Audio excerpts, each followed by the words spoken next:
প্রিয় শিক্ষার্থী, আশা করি সবাই তোমরা ভালো আছো। এই দীর্ঘ সময়ে তোমাদের সাথে প্রায়ই কথা হচ্ছে, প্রায়ই লেকচার দিচ্ছি, কিন্তু সীমাবদ্ধতার মধ্যেও যেহেতু আমরা লেখাপড়া চালিয়ে যাচ্ছি, তাই প্রতিনিয়ত প্রেরণা বোধ করবে যে সামনে ভালো করতে হবে, এবং সেই ভালোর আশা আকাঙ্ক্ষা নিয়েই কিন্তু সামনের দিনগুলোর জন্য প্রস্তুত হবে। তো যাই হোক, আজকে লেকচারটি দিচ্ছি অনার্স প্রথম বর্ষ ও ডিগ্রি পাস প্রথম বর্ষের শিক্ষার্থীদের জন্য বিবিএ শ্রেণীর প্রিন্সিপাল অফ অ্যাকাউন্টিং চ্যাপ্টার বই থেকে বা সিলেবাস থেকে আমাদের ষষ্ঠ অধ্যায় accounting systems and special lasers, এই চ্যাপ্টার থেকে মূলত আজকে তোমাদের সাথে কথা বলতে চাই যে আমরা আসলে এখান থেকে কি আলোচনা করব। তো যাই হোক, আবারও বলি যে আমরা যদি চ্যাপ্টারের গুরুত্ব অনুযায়ী যদি বলি যে সব চ্যাপ্টার তো আর একই রকম গুরুত্বের মধ্যে থাকে না, যে পরীক্ষায় একই রকম বা একই গুরুত্বের সঙ্গে, অথবা এটার যে শিক্ষার যে পদ্ধতি বা সহজে আয়ত্ত করা যায় কি না, সেই বিষয়গুলোর দিকে যদি আমরা একটু নজর দিই তাহলে কিন্তু এই অধ্যায়টি অত্যন্ত গুরুত্বপূর্ণ। অন্যান্য বিগত যে চ্যাপ্টারটি তোমাদের পড়িয়েছিলাম পঞ্চম অধ্যায়টি, সেটির পাশাপাশি কিন্তু এই অধ্যায়টিও তোমাদের জন্য গুরুত্বপূর্ণ। তো যখনই লেকচার দিব তখনই কিন্তু বুঝে নিও যে কিছু কিছু চ্যাপ্টার আছে হয়তো তুমি অ্যান্সার করবে না, কিন্তু কিছু কিছু অধ্যায় আছে যেগুলো তুমি কিন্তু অবশ্যই অ্যান্সার করার একটা ইচ্ছা পোষণ করো অথবা সহজে আয়ত্ত করতে পারো। এরকম একটি অধ্যায় কিন্তু এই ষষ্ঠ চ্যাপ্টারটি। এবং যদি শর্টকাটও যদি তোমরা শিখতে চাও তাহলে সেটাও কিন্তু শেখা যাবে এবং সেখান থেকেও কিন্তু তোমরা ভালো করতে পারবে। তো এই কারণে একটু মোটিভেট করা যে এই চ্যাপ্টারটি যখন শিখবে সেটি বাদ দিবে না, কারণ আমরা তো আসলে যেভাবে পড়াচ্ছি টোটাল সিস্টেমটার সাথে আমার হয়তো তোমাদের এই কথাটা পছন্দ নাও হতে পারে। আসলে আমাদের শিক্ষার্থীরা যা করছে তা হলো যে ব্যবহারিক শিক্ষাটা অর্জন না করে শুধু তথ্যগত বা তত্ত্বগত যে জ্ঞান অর্জন করছি, এই কারণে কিন্তু আমরা আসলে সীমাবদ্ধ হয়ে যাচ্ছি, যে শুধুমাত্র পাস ফেল এর মধ্যে কিন্তু আমরা আটকে যাচ্ছি, যে রেজাল্ট কার কতটুকু। কিন্তু কর্মক্ষেত্রে যাওয়ার জন্য রেজাল্টটাই আসলে মুখ্য হয়ে দাঁড়িয়েছে। এই যে সিলেবাসের যে ত্রুটিগত দিক, এই দেশে অনার্স মাস্টার্স করা শিক্ষার্থীর কোনো অভাব নাই, কিন্তু যোগ্যতা ভিত্তিক তাদের চাকরির কিন্তু অভাব আছে।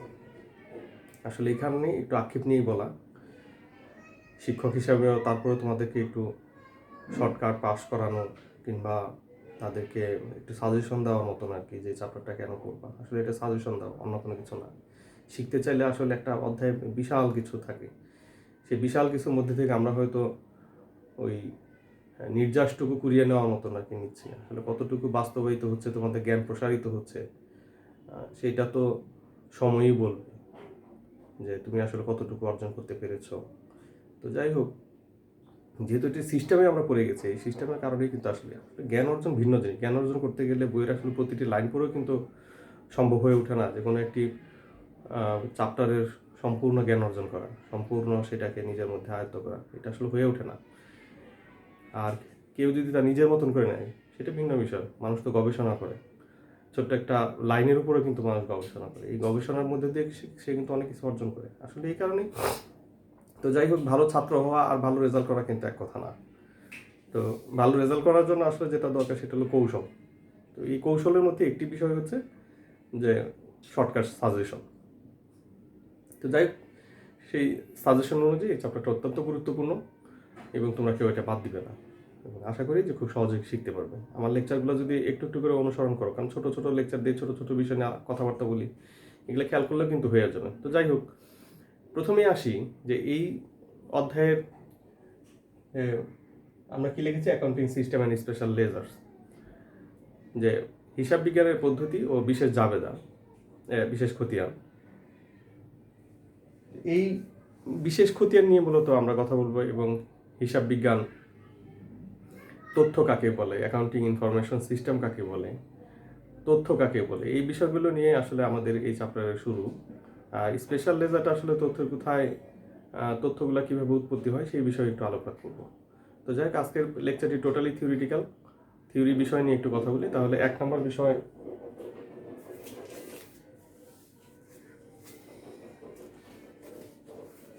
আমাদের প্রথম বিষয়টি হচ্ছে যে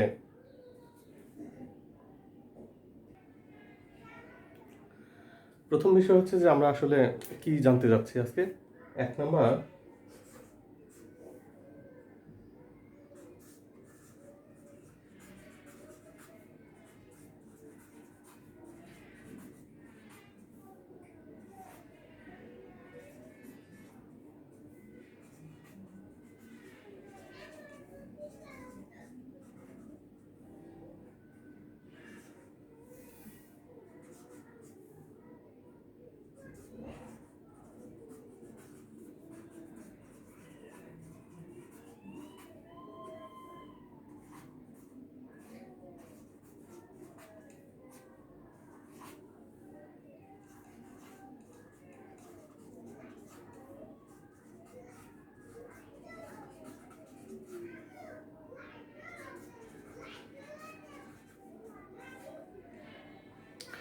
মূলত দুটো বিষয় আজকে আলোচনা করব। আমরা নেক্সট লেকচারে হয়তো সামনের দিকে আস্তে আস্তে অগ্রগামী হব, তখন আরও বিস্তারিত আলোচনা করব স্পেশাল লেজারগুলা কি বা স্পেশাল কাজগুলো আমাদের জন্য কি কি রয়েছে।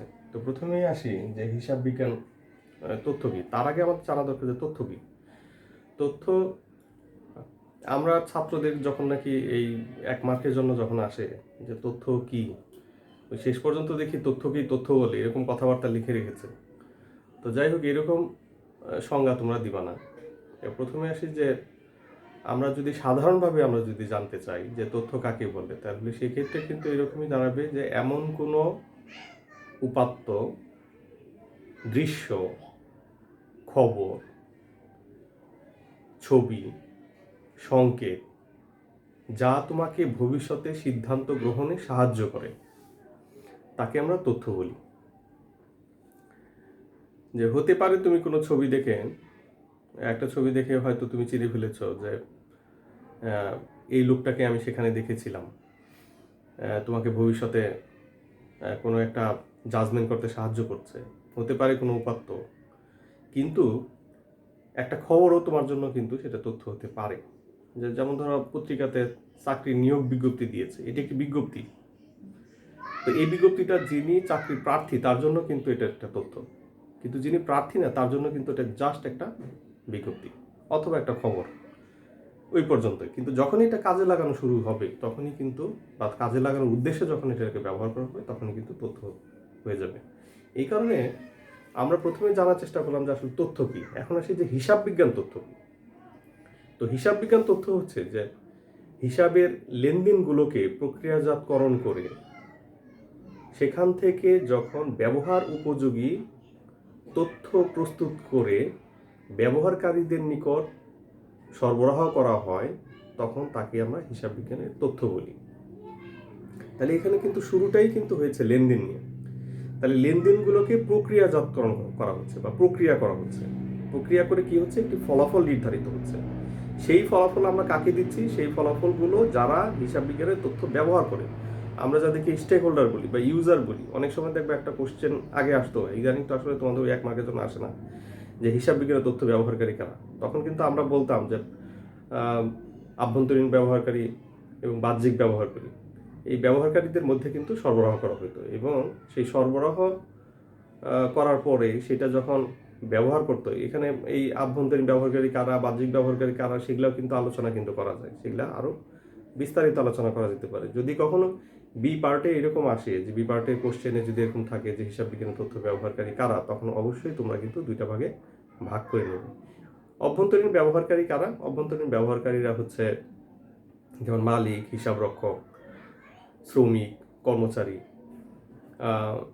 এছাড়াও হতে পারে দেনাদার, পাওনাদার, অর্থাৎ কারবারের সাথে একবারে যারা ওতপ্রোতভাবে জড়িত, বা ব্যবস্থাপনা কর্তৃপক্ষ, আমরা কিন্তু মালিক অলরেডি বলেছি, বা ব্যবস্থাপনা কর্তৃপক্ষ যারা এই বিষয়বস্তুগুলাকে ব্যবহার করতে চায়, তারাই হচ্ছে মূলত এটা অভ্যন্তরীণ ব্যবহারকারী। বাহ্যিক ব্যবহারকারী কারা?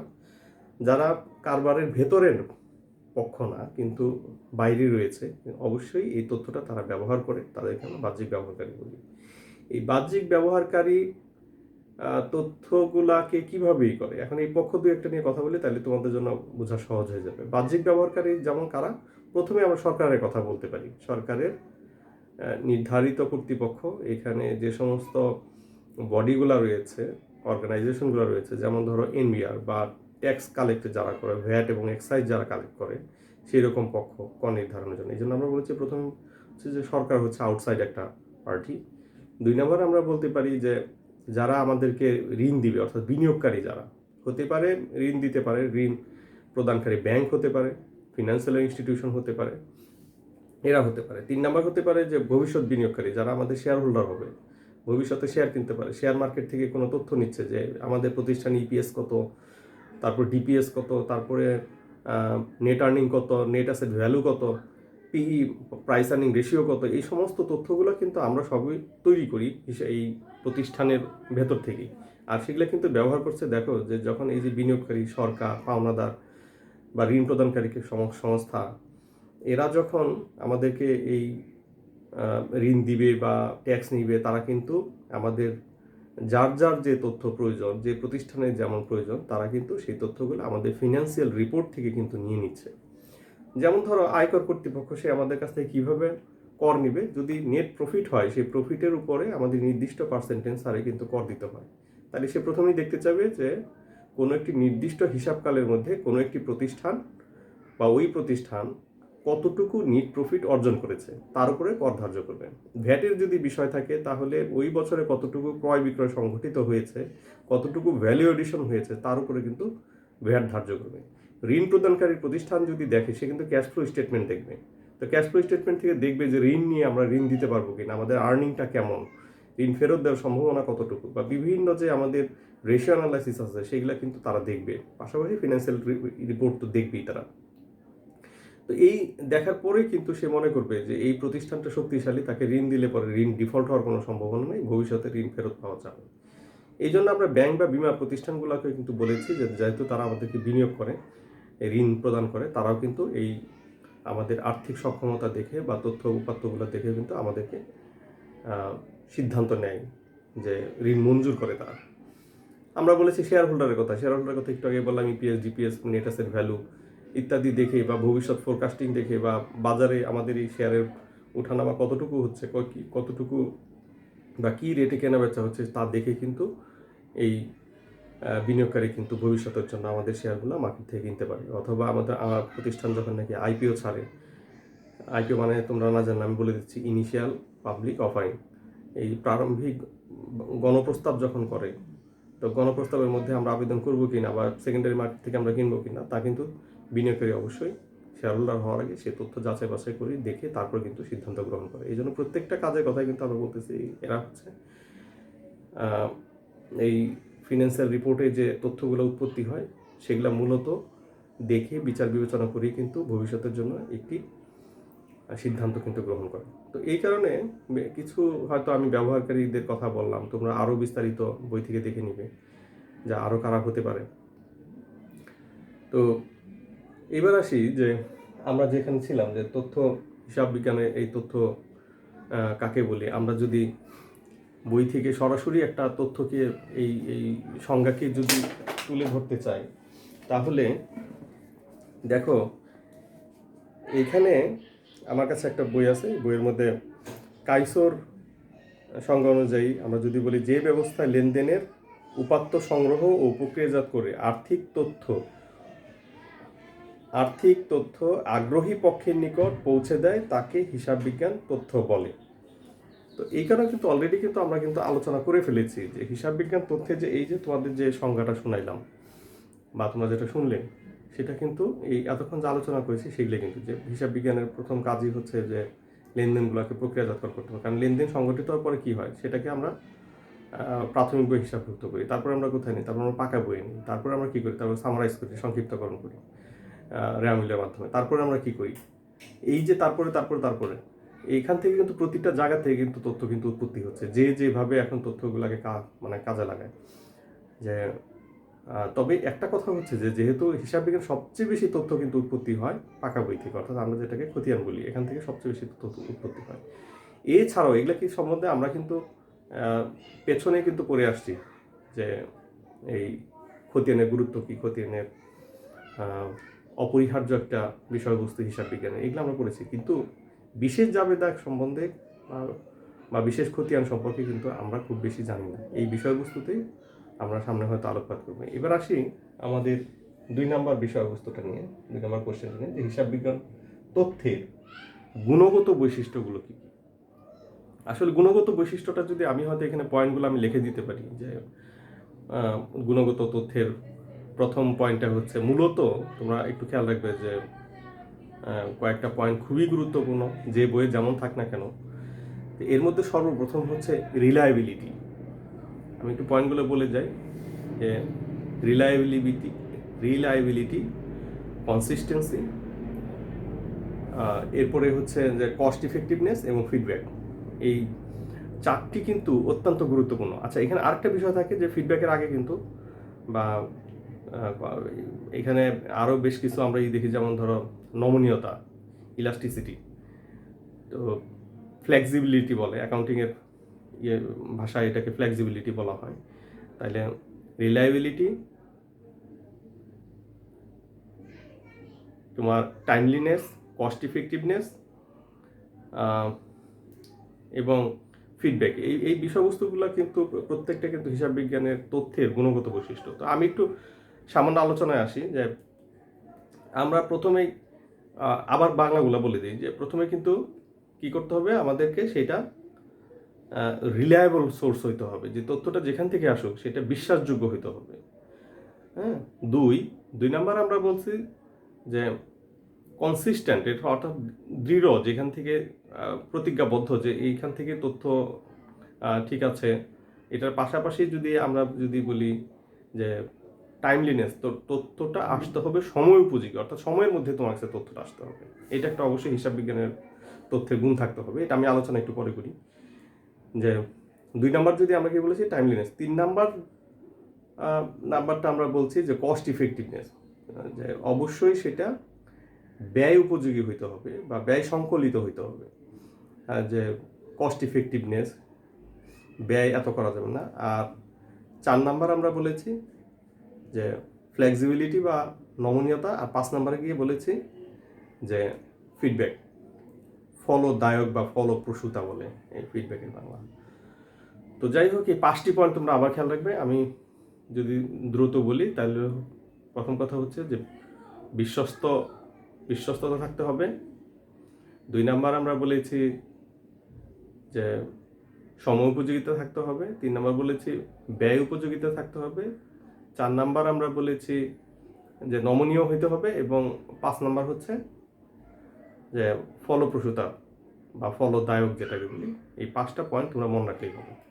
5টা পয়েন্ট আসলে খুবই গুরুত্বপূর্ণ। এবার একটু আলোচনায় আসি। যে প্রথম কথা হলো যে হিসাব বিজ্ঞান যে তথ্যগুলো তো উৎপত্তি হয়, অবশ্যই আগেই বলেছি যে ফিনান্সিয়াল যে বিভিন্ন রিপোর্টগুলো আছে, এই রিপোর্টগুলোর মধ্যে কিন্তু উৎপত্তি হয়। কারা ব্যবহার করে সেটা নিয়েও কিন্তু তোমাদের সাথে সংক্ষিপ্ত একটু আলোচনা করেছি, যাতে বুঝতে সুবিধা হয়। তাহলে এখন আসি যে এই 5টা পয়েন্ট যদি আমরা একটু দ্রুত আলোচনা করে যাই, তাহলে কি প্রথমটা আমরা বলেছি বিশ্বাসযোগ্যতা বা নির্ভরযোগ্যতা, যে রিলায়েবিলিটি। আমরা রিলাই করতে পারি কিনা, আমরা নির্ভর করতে পারি কিনা। তথ্য যে কোনো জায়গা থেকে আসলেই কিন্তু তুমি সেই তথ্যটাকে তোমার কাছে গ্রহণযোগ্য নাও হতে পারে। তাইলে হিসাব বিজ্ঞান তথ্যের প্রথমেই থাকতে হবে যে সেই তথ্যের উপরে অবশ্যই আমাদেরকে নির্ভরযোগ্য হইতে হবে এবং নির্ভরযোগ্য সোর্স থেকে আসতে হবে, উৎস থেকে সেই তথ্যটা আসতে হবে। কারণ নির্ভরযোগ্য সূত্র থেকে যদি তুমি তথ্য না পাও, সেক্ষেত্রে কিন্তু তুমি কোনো সিদ্ধান্ত গ্রহণ করতে পারবে না। যেমন ধরো তুমি একটা শেয়ার কিনবে, তো রাস্তায় যদি তুমি রিক্সা যেতে যেতে শুনলা যে এই রিক্সাওয়ালা বলছে যে তোমাকে জিজ্ঞেস করতে, স্যার শুনলাম বাটা শেয়ারের দাম নাকি বাড়বে আগামী 10 দিনে। তো তুমি হয়তো পাল্টা তাকে প্রশ্ন করবে, আপনি এই খবরটা কইতে পারেন না, আমি তো বাটার ওই যে ভিতরে ম্যানেজার রিক্সায় চড়ছিল, তো আমার তো বললো যে এই শেয়ারটা কিনলে পরে বাটার শেয়ার কিনা রাখো, তোমার জন্য খুব লাভ হবে, আমার তো এই কথা বললো। তা আমি স্যার কীভাবে শেয়ার কিনবো এগুলো তো জানি না। এখন তুমি কিন্তু এই রিক্সাওয়ালার উপর কতটুকু নির্ভর করতে পারবে। তার একজন প্যাসেঞ্জার তাকে বলেছে, যিনি বাটার ম্যানেজার ছিল, আদৌ ম্যানেজার ছিল কিনা না কি বলেছে, কারণ এই তথ্যের উপরে যদি তুমি নির্ভর করে তুমি যদি ঝাঁপায় পড়ো যে কালকে তোমার একটা বিও অ্যাকাউন্ট আছে আর তুমি শেয়ার কেনা শুরু করলা, এটা তোমার জন্য নির্ভরযোগ্য নাও হতে পারে। তো নির্ভরযোগ্য কেমন? তোমার যদি এমন হয় যে বাটার যিনি অ্যাকাউন্টসের দায়িত্বে আছেন সেই ব্যক্তি যদি তোমাকে গোপনে পূর্বেই তথ্য দেয়, প্রাইস সেন্সিটিভ ইনফরমেশনটা যদি তুমি পূর্বেই পেয়ে যাও, তাহলে তুমি কী করবো? যে এই বছর 100% ডিভিডেন্ড দেওয়া হবে, এই তথ্যটা যদি তুমি পূর্বেই পেয়ে যাও, তাহলে সেক্ষেত্রে কিন্তু তোমার জন্য সুবিধা হয়ে যাবে। আগেই কিন্তু তুমি নিয়ে নিচ্ছ, তাহলে রিক্সার উপরে নির্ভর না করে তুমি কিন্তু ভেতরকার কোনো ম্যানেজারের উপরে নির্ভর কিন্তু তুমি করতেই পারো, সরাসরি যদি তথ্যটা আসে। এছাড়া কোথাও যে তুমি যদি দেখো যে ঢাকা স্টক এক্সচেঞ্জের ওয়েবসাইটে ঢুকে তুমি দেখলা যে বাটার বিভিন্ন তথ্যগুলো দেওয়া আছে, net asset value, price earning ratio সব দেখে তুমি সিদ্ধান্ত নেবে শেয়ার কিনবা, সেটাও হতে পারে। এটা রিলাই করা যায় ঢাকা স্টক এক্সচেঞ্জের ওখানে কোনো একটা কোম্পানির বিস্তারিত দেওয়া আছে, সেটা দেখে তুমি করলা, এটা নির্ভর করা যায়। আবার ওইটাও নির্ভর করা যায় যে যদি তোমার সাথে ম্যানেজারের বা ফিনান্স জিএম যিনি আছেন বা তোমার রিলেটিভ কেউ আছেন ওখানে, তার উপরে তুমি নির্ভর করলে যে এই তথ্যটা ঠিক আছে। এই যে রিলাই করে, এটা হলো নির্ভর করে, কিন্তু তুমি কিন্তু রিক্সাওয়ালার কথায় কিন্তু নির্ভর করো নাই। আমরা 2 নম্বরটা কি বলেছি? 2 নম্বর পয়েন্টটা বলেছিলাম যে নির্ভরযোগ্যতার পরে আমরা বলেছি যে এটা কি হইতে হবে, এইটাকে সময় উপযোগী হইতে হবে। এখন ডিভিডেন্ড দিবে এই বছর, তুমি পূর্বে শেয়ার কিনবে। এখন প্রাইস সেন্সিটিভ ইনফরমেশনটা যদি তুমি আগে পেয়ে যাও, তাহলে তোমার জন্য সময়ের মধ্যেই যদি তুমি পেয়ে যাও, তাহলে তোমার জন্য খুব কিন্তু তুমি উপকৃত হইতে পারো, তুমি খুব লাভবান হতে পারো। কিন্তু তুমি তথ্যটা এমন পেলে যে ফাঁস হয়ে গেছে, সবাই জেনে গেছে, তখন কিন্তু আর তোমার জন্য এই বাটা শেয়ার কিনা কিন্তু সিদ্ধান্ত তোমার জন্য উপযুক্ত নাও হতে পারে, কারণ তখন তুমি বাড়তি দামে তোমাকে শেয়ার মার্কেট থেকে কিন্তু কিনতে হবে। তো এই কারণে সময়ের মধ্যে, সময়ের মানে শুধু যে ওই নির্দিষ্ট সময়ের মধ্যেই না, যত আর্লি সময়ের মধ্যে তুমি করতে পারো, কাভার করতে পারো, তত কিন্তু সেই তো হিসাব বিজ্ঞানের তথ্যটা তোমার জন্য বেশি ইফেক্টিভ হবে। এরপরে আমরা কি বলেছি যে সেটা কস্ট ইফেক্টিভ হইতে হবে, যে তথ্য নিতে যদি এমন টাকা ব্যয় হয় যেটা তোমার লাভবান হওয়ার চেয়ে বেশি খরচ হয়ে যায়, তাহলে কিন্তু সেটা তোমার জন্য উপযুক্ত নয়, এটার গুণ না। যেমন ধরো এই বাটার তথ্যটা নিতে যদি এমন হয় যে কোনো লোককে তুমি অবৈধ পন্থা অর্জন করেছো, অথবা কাউকে যদি এরকম বলো যে ভাই তুমি যদি আমাকে একটা তথ্য দিয়ে দিও, তোমাকে আমি এত টাকা দিব, তুমি হয়তো হিসাব করেই দেখো নাই যে কত পার্সেন্ট বিনিয়োগ তোমার ওই সময় থাকবে আর কি পরিমাণ তুমি প্রফিট করতে পারবে, এগুলো তুমি ক্যালকুলেশন করোই নাই। তো তুমি কি করলা? তোমার তথ্যটা তৈরি করতে যায়, তথ্য সংগ্রহ করতে যায়, তুমি 10,000 টাকা দিয়ে দিলা। এই কথাটা বলতেছি এই জন্য যে অনেক সময় হয় কি, তথ্যের প্রক্রিয়াজাতকরণ করতে যায় আমরা হয়তো অটোমেশন সিস্টেম ব্যবহার করি, একটা সফটওয়্যারের দামই হয়তো লাখ লাখ টাকা দিয়ে কিনলাম, কিন্তু একজন কর্মচারী 8,000 টাকা বেতনে রাখলেই কিন্তু হয়ে যেত, ওইটার খরচ কম হইতো। তো দেখা গেল যে এটা কস্ট ইফেক্টিভনেস না, অধিক ব্যয় তুমি করে ফেলতেছো। তো ব্যয় করার সময় অবশ্যই এই গুণটা হিসাব বিজ্ঞান তথ্যে থাকতে হবে যে এই তথ্যগুলো উৎপত্তির ক্ষেত্রে ওইটার পেছনে যথাযথ ব্যয় করা হয়েছে, বাড়তি ব্যয় করা হয়নি, এটাই হলো এটার একটা গুণ, হিসাব বিজ্ঞান তথ্যের গুণটা কিন্তু থাকতে হবে। এরপরে আমরা কি বলেছি যে ঠিক আছে, আমরা হিসাব বিজ্ঞানের ওই তথ্যের উপর, হিসাবের তথ্যের উপর আমরা নির্ভর করলাম, সোর্সের উপরে, আমাদের নির্দিষ্ট সময়ের মধ্যেই সেটা উৎপত্তি হলো বা তৈরি হলো হিসাব বিজ্ঞানের তথ্য। এরপরে আমরা কি করলাম যে খরচও আমরা কম করেছি। এরপরে আমরা কি বলেছি যে নমনীয় হইতে হবে, হিসাব বিজ্ঞানের তথ্যগুলা তোমার কাছে এত সংকীর্ণ থাকবে না যে রিজিড, কঠিন হয়ে যায়, এমন না, নমনীয় হইতে পারে। যেমন নমনীয়তা আসলে কি জানি, ধরো তুমি আজকে বাজারে গেছো, আজকে ইলিশ মাছ কিনবে, ইলিশ মাছ সস্তায় যদি যায় তাহলে তুমি কিনবে, কিন্তু বাজারে গিয়ে দেখলা যে ইলিশ মাছ আজকে চড়া দামে যাচ্ছে, তো তুমি কি করলা? ইলিশ মাছ না কিনে তুমি আজকে কোরাল মাছ কিনে নিয়ে ফিরে আসলা, অথবা তুমি রূপচাঁদা মাছ কিনে নিয়ে ফিরে আসলা, সামুদ্রিক মাছ কিনে নিয়ে ফিরে আসলা। এই যে একটা সিদ্ধান্ত তুমি হয়তো করতে চেয়েছিলা, কিন্তু সেটাকে তুমি নমনীয়, ওখান থেকে সরে এসে ইলিশ মাছ না কিনে আরেকটা তুমি কিনে, কিন্তু বাজার থেকে খালি হাতে ফিরে আসো না।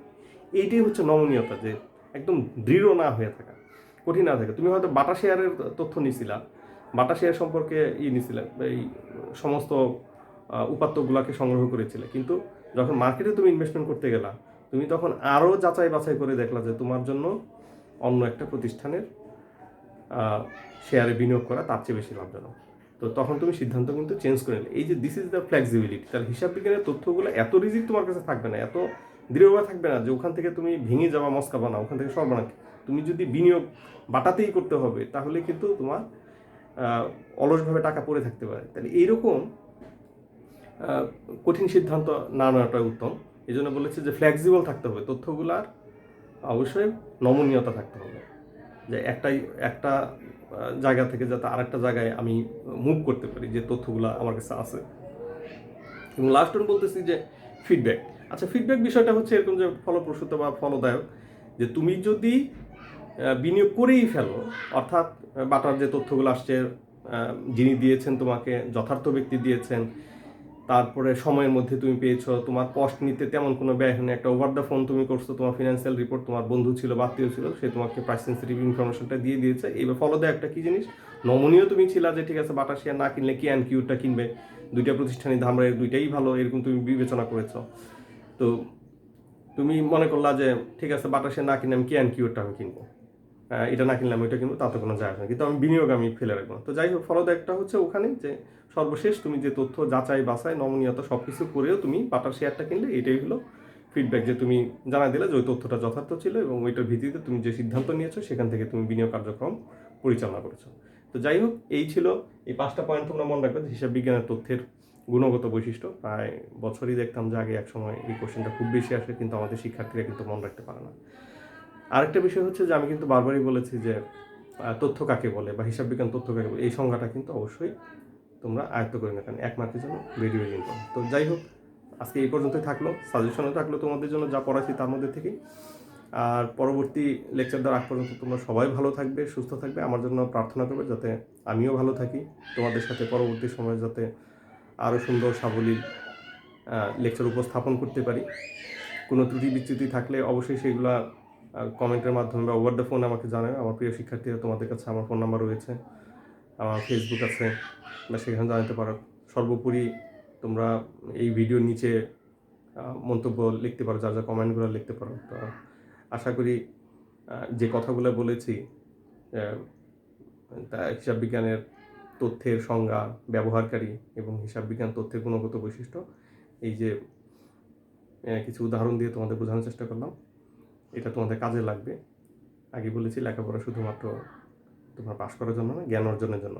তো যাই হোক, আগামী লেকচার পর্যন্ত সবাই ভালো থাকবে, সুস্থ থাকবে। আল্লাহ হাফেজ।